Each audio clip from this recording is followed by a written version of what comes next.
नमस्कार आप सभी को। मैं मोहित बिश्नोई आज एक नए टॉपिक के साथ, जिसके अंतर्गत हम महाजनपद और उनके प्राचीन नाम के बारे में पढ़ेंगे। हमने पिछली क्लासों में ऐतिहासिक स्रोत और पुरातात्विक स्रोत के अंदर हमने पढ़ ली थी, जिसके अंदर ऐतिहासिक स्रोत के अंदर हमने सभ्यता पढ़ ली थी और पुरातात्विक स्रोत के अंदर सिक्के, शिलालेख वगैरह जो हमने पिछली कक्षा में पढ़ लिया है। तो आज एक नया टॉपिक शुरू करने जा रहे हैं, महाजनपद और प्राचीन नाम। छोटा ही टॉपिक है, ज़्यादा बड़ा नहीं है। तो इसके जितने भी मोस्ट इम्पोर्टेंट क्वेश्चन हैं वो मैंने आज सेलेक्ट किए हैं। तो आप सभी पूर्ण एकाग्रता के साथ इनको देखें और आने वाली परीक्षाओं के लिए आपके लिए ये लाभप्रद साबित होगा। और वीडियो पसंद आ रहे हैं तो वीडियो लाइक करें और चैनल को सब्सक्राइब करें। तो शुरू करते हैं कि मत्स्य महाजनपद का सर्वप्रथम उल्लेख कहाँ पे मिलता है।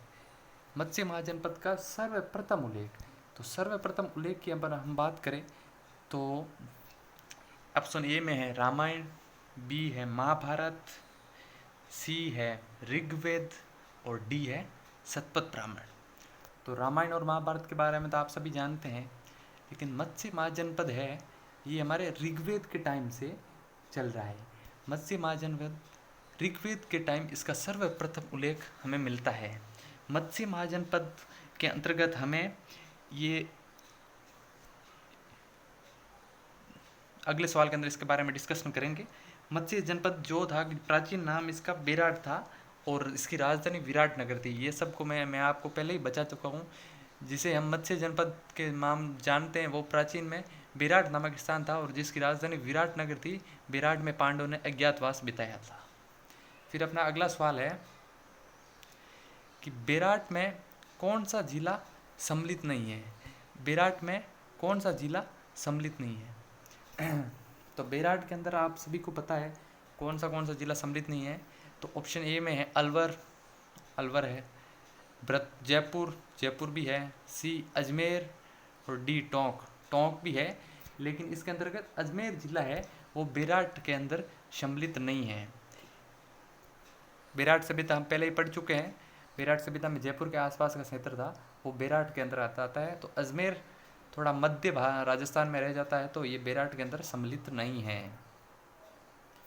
फिर अपना अगला सवाल है कि प्राचीन राजस्थान में मालवों की शक्ति का केंद्र कहाँ पे था। ऑप्शन ए है डूंगरपुर, बी जयपुर, सी बीकानेर, डी कोटा। तो प्राचीन राजस्थान में मालवों का केंद्र जयपुर था। प्राचीन राजस्थान में मालवों का केंद्र जयपुर था। अब कोई कहेगा कि मालवों का सर टोंक था, लेकिन मैं बात कर रहा हूँ प्राचीन राजस्थान में। उस समय प्राचीन राजस्थान में जब मालवों ने अपना साम्राज्य स्थापित किया था, तब मालव जाति ने जयपुर के आसपास अपना केंद्र बनाया था। फिर धीरे जब सिकंदर ने आक्रमण किया था जयपुर के आसपास, तब ये मालव जाति है वो भाग के टोंक साइड चली गई। तब इसको मालव जनजाति का क्षेत्र टोंक भी बोलते हैं। इसलिए प्राचीन राजस्थान की मैं बात कर रहा हूँ। प्राचीन राजस्थान में शुरुआत में ये जयपुर में ही इनका शक्ति का केंद्र था। तो ये बात आप जरूर ध्यान रखें। फिर अपना अगला सवाल है कि सूरसेन जनपद, महाजनपद बोलते हैं, सूरसेन महाजनपद की राजधानी कौन सी थी। तो आप सबको पता है कि 16 महाजनपद थे अपने पूरे भारत के अंदर, जिसके अंदर राजस्थान के अंदर मत्स्य था और सूरसेन का थोड़ा बहुत हिस्सा राजस्थान में भी था। तो इसमें अपने को सूरसेन जनपद की राजधानी पूछी है और सूरसेन जनपद भी काफ़ी मतलब एक तरह से सूरसेन महाजनपद भी काफ़ी प्रसिद्ध रहा है। इसकी राजधानी ए के अंदर मथुरा, बी वृंदावन, सी इंद्रप्रस्थ और डी कुरुक्षेत्र। तो इसकी राजधानी हम देखते हैं, इसकी राजधानी क्या होगी, मथुरा। और मथुरा में हम किसको जानते हैं, भगवान श्री कृष्ण को। मथुरा का नाम आते ही हमको भगवान श्री कृष्ण याद आ जाते हैं। वृंदावन में भी श्री कृष्ण। इंद्रप्रस्थ अपना प्राचीन दिल्ली का नाम इंद्रप्रस्थ, और कुरुक्षेत्र आप जानते ही हैं। फिर अपना अगला सवाल कि सूरसेन जनपद में सम्मिलित भूभाग था, मतलब राजस्थान का कौन सा भूभाग सम्मिलित था। ए में है उदयपुर चित्तौड़गढ़, बी भरतपुर धौलपुर करौली, सी जोधपुर बीकानेर, डी जालोर और सिरोही और जालोर। तो इसके अंतर्गत अपने को पता है कि सूरसेन जनपद एमपी में है। तो अपने को पता है कि भरतपुर, धौलपुर, करौली से कौन सा जिला टच है अपने? यूपीएमपी साइड कौन से जिले हैं अपने पूर्वी में? भरतपुर, धौलपुर, करौली।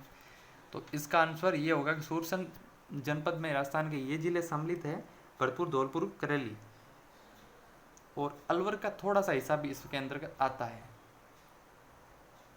फिर अपना अगला सवाल कि उदयपुर का प्राचीन नाम क्या था? तो उदयपुर का प्राचीन नाम ऑप्शन ए जांगल देश, बी कुरुक्षेत्र, सी शिवी, डी योधेय।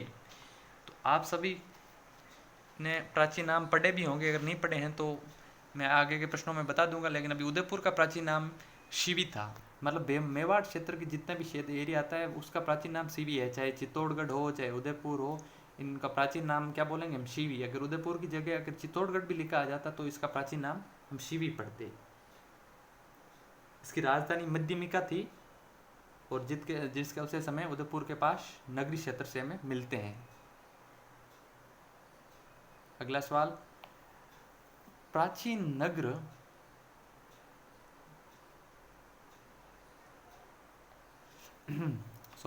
प्राचीन नगर जो महाभारत और महाभाष्य दोनों में उल्लेखित है।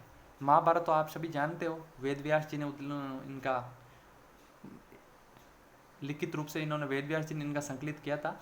और महाभाष्य एक प्रसिद्ध कवि है, कवि बोलो लेखक बोलो, पंतजलि के द्वारा लिखित संकलित अपना महाभारत की तरह लेख है, महाभारत की तरह एक कथा है, लेख, जिसके अंतर्गत प्राचीन नगर जो महाभारत और महाभाष्य दोनों में उल्लेखित है। ऑप्शन ए है शिवी, बी रेड नहीं पढ़े इसको, रेड पढ़े, रेड, सी है माध्यमिका नगरी, डी है विराटनगर। तो इसके अंदर सही आंसर होगा माध्यमिका नगरी। माध्यमिका नगरी का उसे हमें इनके उल्लेख महाभारत में भी मिलते हैं और महाभाष्य में मिलते हैं।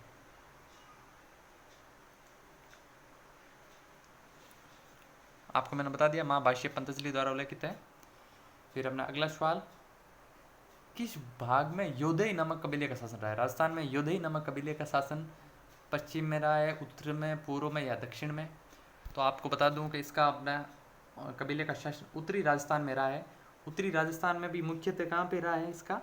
उत्तरी राजस्थान में गंगानगर, हनुमानगढ़ के क्षेत्र के आसपास योधेय कबीले का शासन रहा है। ये एक गणतंत्र कबीला था जिसने योधेय कबीले ने कुषाण शक्ति को संभवतः उत्तरी राजस्थान से नष्ट कर दिया था और ये बाद में गुप्त साम्राज्य के अधीन भी आ गए थे। फिर अपना अगला सवाल है कि प्राचीन काल में बीकानेर को किस नाम से जाना जाता है?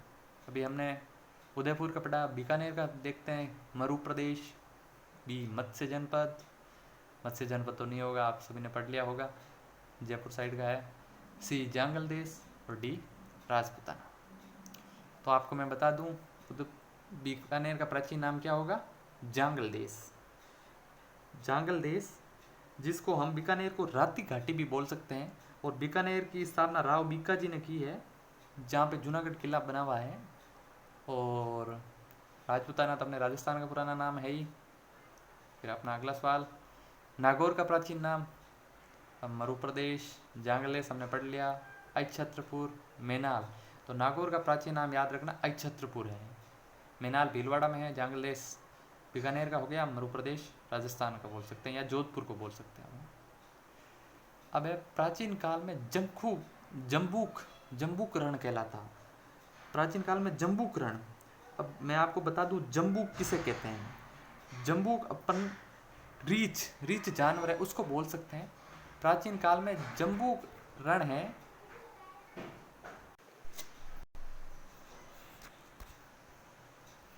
जम्बूक रण प्राचीन काल में इसलिए बोलते थे कि जम्बूक रण मतलब रीछ जानवर होता है, उसकी इस क्षेत्र में बहुत ज़्यादा भरमार थी, इसलिए इसको जम्बूक रण कहते हैं।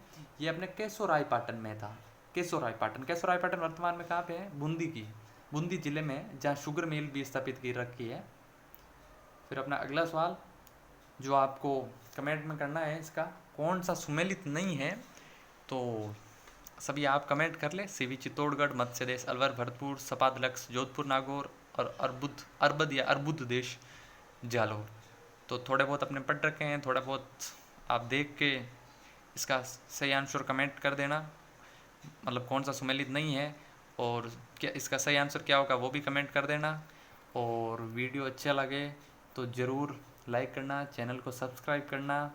और आगे भी मैं ऐसे ही पुराने प्रश्न पत्रों को आपके सामने लेके आता रहूँगा, पूरा वीडियो पूरा देखें ताकि आप सभी को एग्ज़ाम के अंदर फ़ायदा हो। थैंक यू गाइस, धन्यवाद। जय हिंद, जय भारत।